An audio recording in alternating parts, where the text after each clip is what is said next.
1918 സമുദായം നേരിടുന്ന പ്രതിസന്ധികള്, അവഗണനകള്, സമുദായത്തിൻ്റെ അവകാശങ്ങൾ നേടിയെടുക്കുക എന്ന ലക്ഷ്യത്തോടു കൂടെ കത്തോലിക്ക കോൺഗ്രസ് സമാരംഭിക്കുന്നത്. 108 വർഷങ്ങൾ കത്തോലിക്ക കോൺഗ്രസ് പൂർത്തിയാക്കി. കത്തോലിക്ക കോൺഗ്രസ് ഒരു രാഷ്ട്രീയ ശക്തി എന്നതിനേക്കാൾ ഒരു സാമുദായിക സാന്നിധ്യമായിട്ടാണ് എന്നും പ്രവർത്തിച്ചിട്ടുള്ളത്. കത്തോലിക്ക കോൺഗ്രസിലൂടെ നമ്മുടെ സമുദായത്തെ നനയ്ക്കാനും നട്ടുനനച്ച് വളർത്താനും കഷ്ടപ്പെട്ട നമ്മുടെ പൂർവ്വപിതാക്കന്മാരുടെ ഓർമ്മയ്ക്ക് മുൻപിലെ ഞാൻ ഈ നല്ല ദിവസം ഒരുപാട് ആദരവോടുകൂടെ സ്മരണാഞ്ജലികൾ അർപ്പിക്കുന്നു. അവരുടെ ആത്മാക്കൾ സ്വർഗത്തിലെ നമ്മുടെ ഈ കൂടിവരവ് കണ്ട് ആനന്ദിക്കുന്നുണ്ടെന്ന് എനിക്ക് ഉറപ്പാണ്. നമ്മുടെ സമുദായം ഈ നാടിന്റെ വളർച്ചയ്ക്ക് ചെയ്തിട്ടുള്ള സ്തുത്യർഹമായിട്ടുള്ള ശുശ്രൂഷകള് നമ്മള് ഓർമ്മിക്കുന്നത് വെറുതെ പൊക്കത്തരം പറയാൻ വേണ്ടിയിട്ടല്ല. നമ്മുടെ സമൂഹം ഈ നാടിന്റെ വളർച്ചയില് നടത്തിയിട്ടുള്ള ഏറ്റവും വലിയ ഒരു ശുശ്രൂഷയാണ് വിദ്യാഭ്യാസ മേഖല. ആരൊക്കെ തമസ്കരിക്കാൻ പരിശ്രമിച്ചാലും പീഠത്തിൽ വെച്ച വിളക്ക് പോലെ നമ്മുടെ സമുദായം വിദ്യാഭ്യാസ പ്രവർത്തനങ്ങൾക്ക് നടത്തിയിട്ടുള്ള ശുശ്രൂഷകളുടെ വിളക്കാണ് പള്ളിക്കൂടം എന്ന വാക്കുപോലും. ചാവറയച്ചൻ നമ്മുടെ സമൂഹാംഗങ്ങൾക്ക് നൽകിയ വലിയൊരു തീട്ടൂലത്തിൽ പറഞ്ഞു, പള്ളിക്ക് പള്ളിക്കൂടമില്ലെങ്കിൽ ആ പള്ളിയിലെ കത്തനാരെ ശിക്ഷിക്കണം. പള്ളിക്കൊരു പള്ളിക്കൂടം. അങ്ങനെയാണ് കേരളത്തിലെ ഗ്രാമാന്തരങ്ങളിലെ വിദ്യാഭ്യാസത്തിന്റെ വിളക്ക് തെളിക്കപ്പെട്ടത്.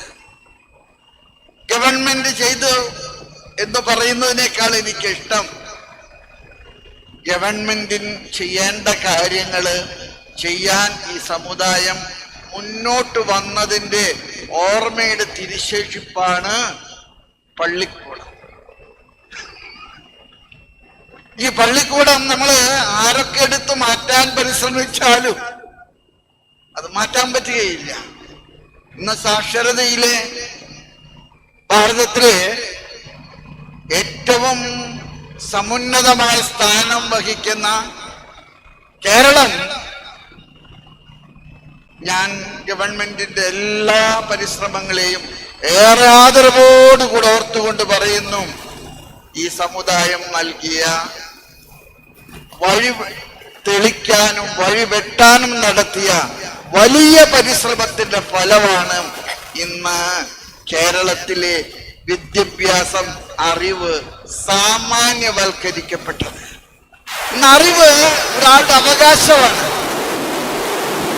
അറിവില്ലാതെ ജീവിക്കാൻ പറ്റുകയില്ലെന്ന് ഈ സമൂഹത്തെ ഓർമ്മപ്പെടുത്തിയ ഒരു സമുദായമാണ്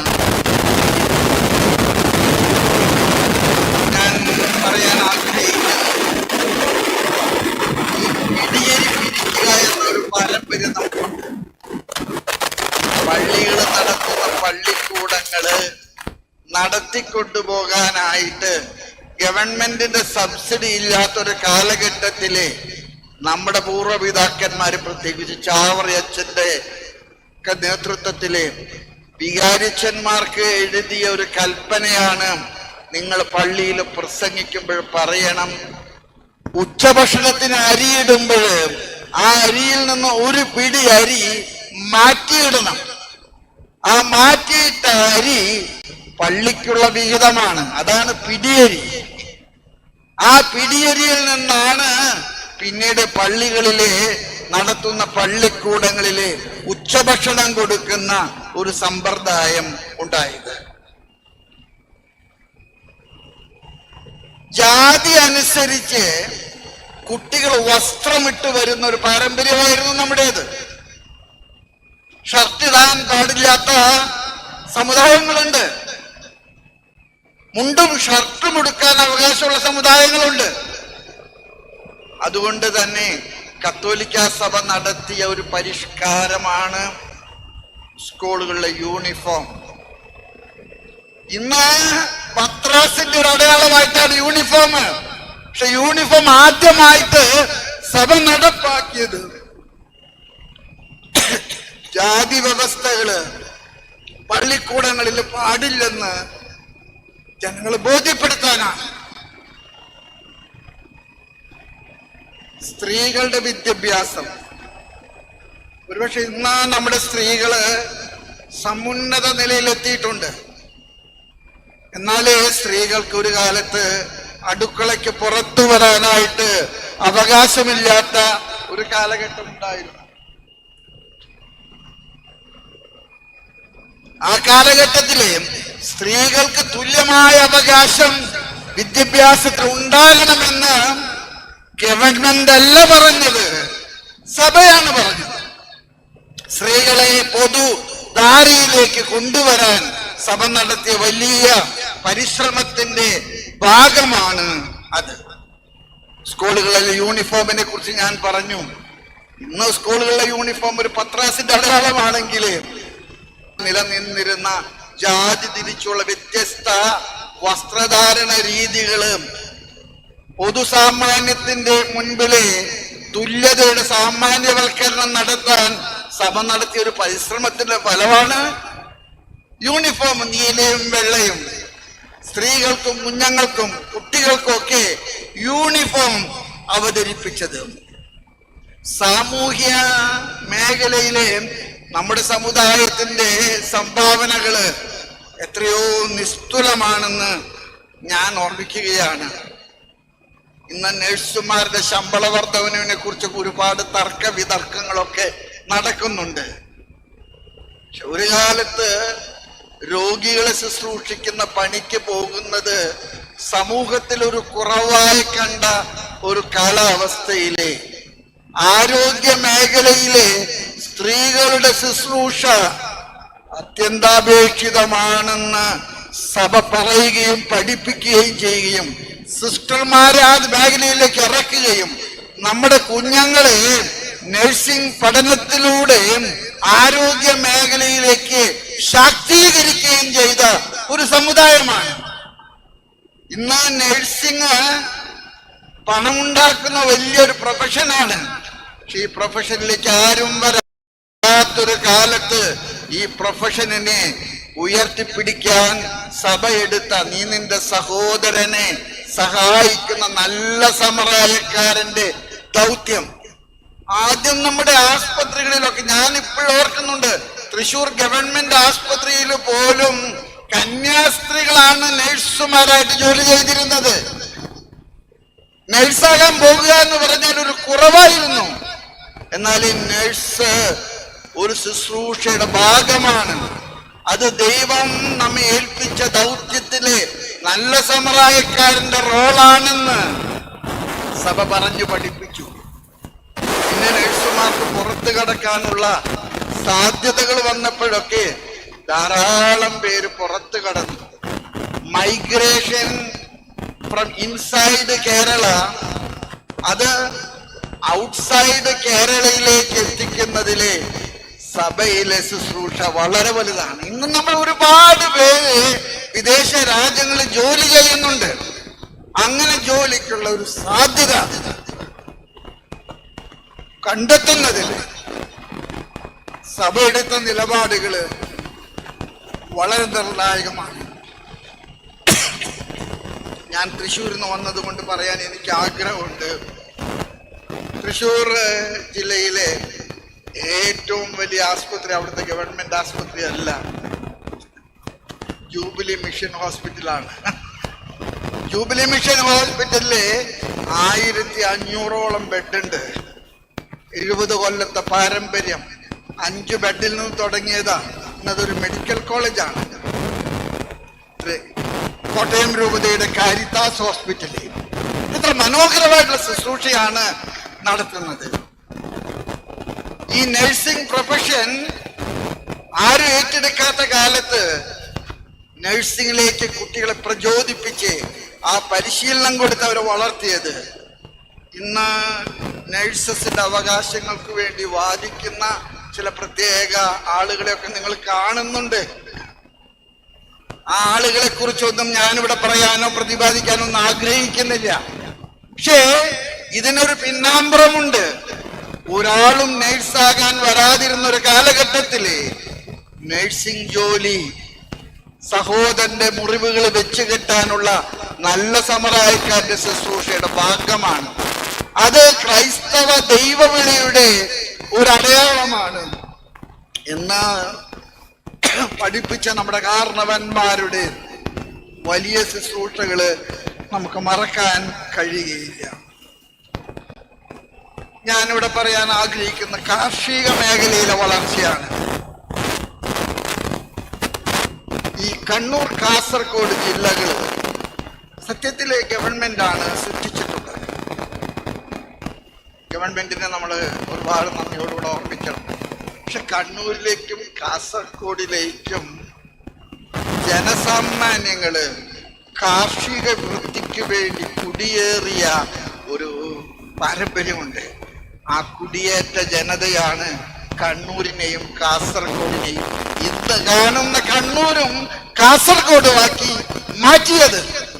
നമ്മുടെ ജനം നട്ടെല്ല് നുറുങ്ങി പണിയെടുത്തതാണ്. നമ്മുടെ ജനം അധ്വാനത്തിന് വേണ്ടി ഭൂമി തേടി ഇറങ്ങി വെട്ടിപ്പിടിച്ചതോ കട്ടെടുത്തതോ ഒന്നുമല്ല. വെറുതെ കിടക്കുന്ന തരിശായി കിടക്കുന്ന ഭൂമിയില് വിളയിറക്കിയാല് വിള കൊയ്യാൻ പറ്റും. ഞാൻ ചിലപ്പോഴൊക്കെ വിചാരിക്കാറുണ്ട്, ഈ മരച്ചീനി, കപ്പ, നെൽകൃഷി ഇതൊക്കെ നമ്മുടെ സമുദായത്തിൽ നിന്ന് ജനങ്ങള് കൊടുത്ത സംഭാവനയാണ്. നിങ്ങൾക്കറിയാം, ആലപ്പുഴ ജില്ലയിലെ മുരിക്കന്റെ കായലോലങ്ങള് ഞാനിങ്ങനെ എൻസൈക്ലോപീഡിയയിൽ നോക്കി കഴിഞ്ഞപ്പോൾ പറഞ്ഞു, അദ്ദേഹത്തിന് സത്യം പറഞ്ഞാല് ഗവൺമെന്റ് ഒന്നും ഒരു ആദരവ് കൊടുത്തിട്ടില്ലെങ്കിൽ പോലും വെള്ളമിറങ്ങിയാല് ആ പ്രദേശത്ത് നെൽകൃഷി ഇറക്കാമെന്ന ഒരു നൂതന ശാസ്ത്രം കണ്ടുപിടിച്ച ജോസഫ് മുരിക്കനെ എൻസൈക്ലോപീഡിയ വിളിക്കുന്നത് കായൽ രാജ എന്നാണ്.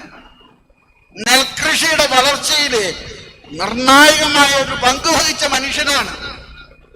ഇന്ന് നെൽകൃഷിയെ കുറിച്ചൊക്കെ നമ്മൾ പറയുമ്പോൾ നമ്മൾ ആഹാരം കഴിച്ച് വളരുന്ന ഈ നെൽകൃഷി ഇവിടെ സാമാന്യവൽക്കരിക്കുന്നതില് നമ്മുടെ സമുദായം ചെയ്തിട്ടുള്ള ശുശ്രൂഷകള് വളരെ വലുതാണ്.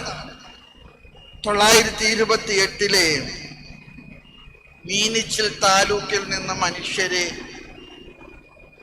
മണ്ണ് തേടി മലബാറിലേക്ക് കയറിയ കുടിയേറ്റമാണ് മലബാർ കുടിയേറ്റം.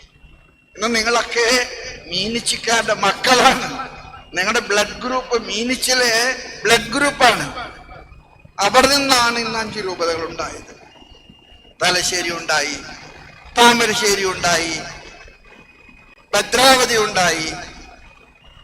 അങ്ങനെ നമ്മുടെ വ്യത്യസ്ത രൂപതകള് വളർന്നു വലുതാകുന്നതില് നമ്മൾ നടത്തിയിട്ടുള്ള വലിയ പോരാട്ടങ്ങള് ഞാൻ ഇന്നത്തെ ദിവസത്തില് ഓർമ്മിക്കാൻ ആഗ്രഹിക്കുന്നു.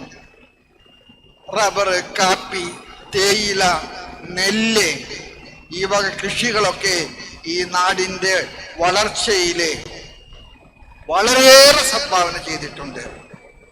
ഞാനിത് പറയുമ്പോൾ കർഷകൻ ചെയ്ത സംഭാവനകളെ കുറിച്ച് ഓർമ്മപ്പെടുത്താൻ വേണ്ടിയിട്ടല്ല. കർഷക തൊഴിലാളിക്ക് പെൻഷൻ കൊടുക്കാൻ ഗവൺമെന്റ് തീരുമാനിച്ചു. പക്ഷെ നട്ടല് മുറിഞ്ഞ് പണിയെടുത്ത കർഷകന് ഇതുവരെ പെൻഷൻ കൊടുക്കാൻ തീരുമാനമായിട്ടില്ല. നമ്മുടെ വാർദ്ധക്യത്തിലെത്തിയ കർഷകന് നീ സമൂഹത്തിന് ചെയ്തൊരു നന്മയ്ക്ക് നിനക്കൊരു പെൻഷൻ ഇരിക്കട്ടെ എന്ന് പറയാൻ ഇവിടെ ആരുമില്ല. ഞാൻ പറയും, കർഷകർക്ക്, പ്രത്യേകിച്ച് അവശത അനുഭവിക്കുന്ന, പ്രായാധിക്യം അനുഭവിക്കുന്ന കർഷകർക്ക് ഹെൽത്ത് ഇൻഷുറൻസ്, അതുപോലെ കാർഷിക പെൻഷൻ കർഷക തൊഴിലാളികൾക്ക് കൊടുക്കുന്നത് പോലെ കർഷകർക്ക് കൊടുക്കാൻ ഇവിടെ സംസാരിക്കാൻ ആരുമില്ലാതെ പോകുന്നത് സങ്കടകരമാണ്. കർഷകന്റെ കണ്ണുനീര് ഈ സമൂഹത്തിലെ കേൾക്കപ്പെടണം. അവനെ സംരക്ഷിക്കാനുള്ള പദ്ധതികൾ ഉണ്ടാകണം. ഇന്ന് മനുഷ്യനെ കൊന്ന പ്രശ്നമില്ല, പക്ഷെ കൃഷി നശിപ്പിക്കുന്ന ആ കാട്ടിനെ കൊന്നാൽ അവൻ ജയിലിൽ പോകണം. മൃഗങ്ങളെ സംരക്ഷിക്കുന്നതിനെ എതിർക്കുകയല്ല, വന്യമൃഗങ്ങളെ സംരക്ഷിക്കണം. വന്യമൃഗങ്ങൾ അനധികൃതമായിട്ട് ആരും ഉപദ്രവിക്കുകയോ കൊല്ലുകയോ ഒന്നും ചെയ്യരുത്.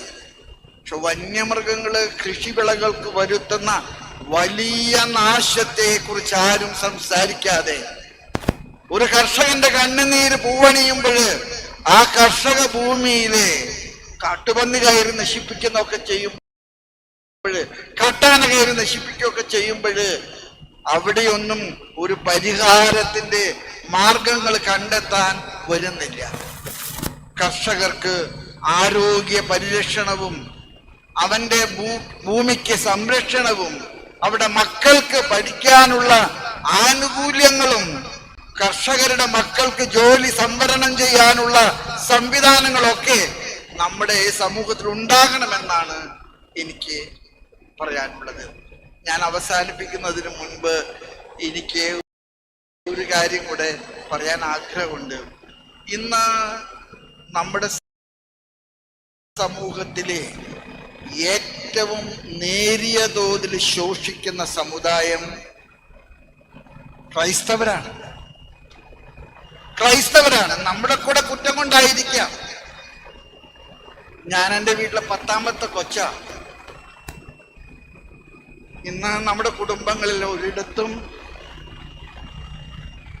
ജനസംഖ്യ വർദ്ധിക്കുന്നില്ല. നമ്മൾ ആദ്യം പറഞ്ഞു പിതാവും പുത്രനും പരിശുദ്ധാത്മാവും 3 നമ്മൾ 3 പിന്നെ പറഞ്ഞു നമ്മൾ 2 നമ്മൾ 2 ഇപ്പൊ പറഞ്ഞു നമ്മൾ 1 നമുക്ക് നമ്മുടെ സമുദായം. ഞാനിത് നിഷ്പക്ഷമായിട്ട് നിങ്ങളുടെ മുമ്പിൽ വെക്കുകയാണ്. ഇന്ന് നിങ്ങൾ സെൻസസ് റിപ്പോർട്ട് വായിക്കുകയാണെങ്കിൽ വർദ്ധിക്കാത്ത ഒരു സമുദായമായിട്ട്, ആൾബലം വർദ്ധിക്കാത്ത ഒരു സമുദായമായിട്ട് നമ്മൾ മാറുകയാണ്. അതുപോലെ തന്നെ രാഷ്ട്രീയ മൂല്യങ്ങള്, നമ്മള് പണ്ട് രാഷ്ട്രീയ മൂല്യങ്ങൾക്ക് വേണ്ടി കക്ഷി രാഷ്ട്രീയത്തില് നമ്മുടെ സമുദായം ഇടപെട്ടു. ഞാനതെ കുറിച്ചൊന്നും പറയുന്നില്ല. അത് പലതരം സ്വാധീനങ്ങളിൽപ്പെട്ട് പൊട്ടി പൊട്ടി പൊട്ടി അതിപ്പോ എവിടെയാണെന്ന് തപ്പി നോക്കിയാൽ കിട്ടാത്തതുപോലെ ആയിക്കഴിഞ്ഞു. നമുക്കിത് മനസ്സിലാകുന്നില്ല. അതുപോലെ തന്നെ ഗവൺമെന്റ് സർവീസുകളിലെ നമ്മുടെ ആളുകളുടെ നമ്പർ നമുക്ക് സംവരണമില്ല, നമുക്ക് സ്വാധീനിക്കാൻ ആളില്ല. അതുകൊണ്ട് നമുക്ക് ജോലി കിട്ടാനുള്ള മാർഗങ്ങളില്ല. പ്രത്യേകിച്ച് IAS, IPS, IFS തുടങ്ങിയ ഉന്നത ഉദ്യോഗ തലങ്ങളിലെ നമ്മുടെ സമുദായത്തിന്റെ സാന്നിധ്യം തുലോം തുച്ഛമായിട്ട് മാറിക്കഴിഞ്ഞിരിക്കുന്നു. അതുകൊണ്ട് ഞാൻ ഒന്ന് പറയാൻ ആഗ്രഹിക്കുന്നു. സമുദായ ശാക്തീകരണ വർഷമെന്ന് നമ്മൾ ഉദ്ദേശിക്കുന്നത് സമുദായത്തിന്റെ സംഖ്യാബലത്തിന്റെ വർധനവ് മാത്രമല്ല, സമുദായത്തിന്റെ എല്ലാവിധ ആവശ്യങ്ങളിലും സമുദായത്തിലെ അംഗങ്ങൾക്ക് സമൂഹത്തിലെ അർഹിക്കുന്ന പരിഗണന ലഭിക്കുന്ന വിധത്തില് നമ്മുടെ സമുദായത്തിന്റെ കെട്ടുറപ്പ് നമ്മുടെ സമുദായത്തിന്റെ ഒന്നിച്ചുള്ള നിലനിൽപ്പ് അതിന് കാരണമാകണം. തലശ്ശേരിയിലെ ഈ കുടിയേറ്റ മണ്ണിലെ കത്തോലിക്ക കോൺഗ്രസിന്റെ സമ്മേളനം നടത്തുമ്പോൾ അത് ഒരു പുതുയുഗത്തിന്റെ ജനനത്തിന്റെ പ്രസവ വേദനയായിട്ടാണ് ഞാൻ കാണുന്നത്. ഇവിടെ നിന്നൊരു പുതിയ തലമുറ, ഒരു പുതിയ കാലാവസ്ഥ, ഒരു പുതിയ ചരിത്രം ഒന്നിച്ചു കുറിക്കാൻ നമുക്ക് മുന്നോട്ട് വരാം. ഇത്രയും ഭംഗിയായിട്ട് ഈ സമ്മേളനം സംഘടിപ്പിച്ച പിതാക്കന്മാരെയും നിങ്ങളെല്ലാവരെയും ഒരുപാട് ഞാൻ അഭിനന്ദിക്കുന്നു. നിങ്ങൾക്ക് സർവഭാവുകങ്ങളും നേരുന്നു. നിങ്ങളുടെ കൂടെ ഏത് ദൂരവും നിങ്ങൾക്ക് മുമ്പിൽ കൊടി പിടിക്കാൻ ഞാനുണ്ടെന്ന് വാക്കു പറഞ്ഞുകൊണ്ട് ഞാൻ എൻ്റെ വാക്കുകൾ നിർത്തുന്നു. നന്ദി, നമസ്കാരം.